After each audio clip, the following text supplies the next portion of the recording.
Écoutez, le président des États-Unis a le pouvoir de gracier, de commuer des peines fédérales dès son entrée en fonction. Et comme il s'agit de condamnation par la justice du pays, eh bien Donald Trump pourra le faire. Il promet même effectivement que ce sera l'une des premières mesures qu'il prendrait s'il était reconduit à la Maison-Blanche. Il parle de ses otages. C'est pas la première fois qu'il les qualifie, ces insurgés, d'otages, mais de libérer des otages emprisonnés à tort, écrit-il sur son réseau social. Donc il conteste une décision de justice des États-Unis. Alors évidemment, l'opposition est vent debout. L'une des porte-paroles de la campagne de Joe Biden estime même que c'est la preuve que l'ancien président ferait tout pour s'accrocher au pouvoir, y compris excuser et encourager la violence politique, écrit-elle. Elle le qualifie de dangereux. En revanche, la base électorale de Donald Trump est ravie. C'est une initiative qu'elle attendait de la part de l'ancien président américain.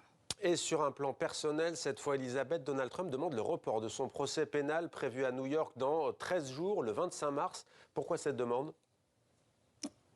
Effectivement, le 25 mars, Donald Trump est accusé d'avoir maquillé ses comptes pour cacher le versement d'une somme à une ancienne actrice de films pornographiques, Stormy Daniels, qui assurait quelques temps avant le scrutin présidentiel de 2016 avoir eu une relation sexuelle avec Donald Trump, qui a toujours nié, mais toujours est-il que cette somme était destinée à la faire taire.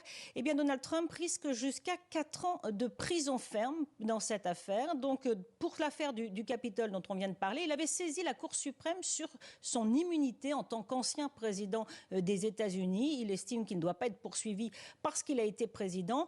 Les 9 sages, le mois prochain, de la Cour suprême doivent entendre les arguments sur l'immunité. Donc les avocats de Donald Trump espèrent bien que cela va retarder le procès le plus tard possible, voire que ça annule toute tenue de procès si la Cour suprême tranche pour l'immunité de Donald Trump. En tout cas, voilà, c'est gagner du temps et que les procès se déroulent au pire après le scrutin présidentiel du 5 novembre. Elisabeth Guedel en direct de New York pour